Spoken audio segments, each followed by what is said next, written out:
La funzione pubblica della CISL, attraverso un suo comunicato, comunica le difficoltà in cui versano i lavoratori di Villa Betania, che ben da 10 mesi sono senza stipendio. La CISL afferma che si è svolta alla presenza dei referenti della Prefettura e dei comuni di Agrigento, Porto Empedocle e Licata la procedura di raffreddamento che ha avuto esito negativo, richiesta per l'istituto assistenziale Villa Betania di Agrigento, a causa delle rette non pagate, in minima parte dal comune di Agrigento e dal comune di Licata, ma soprattutto a causa delle numerose rette non pagate del comune di Porto Empedocle.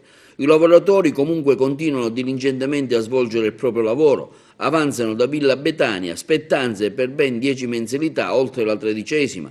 Oltre a quelle ricadenti nella gestione commissariale, il Comune di Porto Empedocle deve retribuzioni relative anche agli anni 2016-2017, pari a euro 185.000.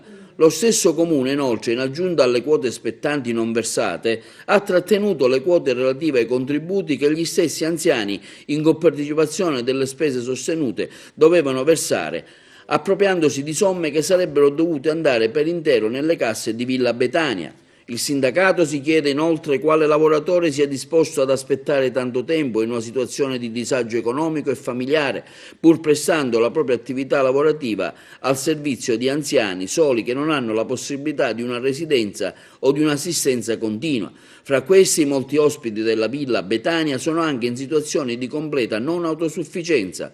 I lavoratori non si trovano dinanzi all'implicita affermazione che se non lavori non mangi. A Villa Betania, nonostante si continui a lavorare, soprattutto per una forte vicinanza all'anziano, non si riesce comunque a recuperare il minimo necessario per il proprio sostentamento.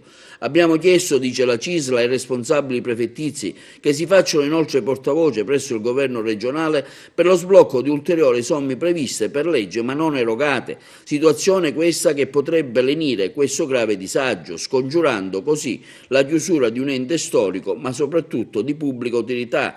Non avendo spiraglio di alcuna situazione, dice la CISL, permane l'elevato lo stato di agitazione ed è probabile che si arrivi anche ad ardue misure di protesta.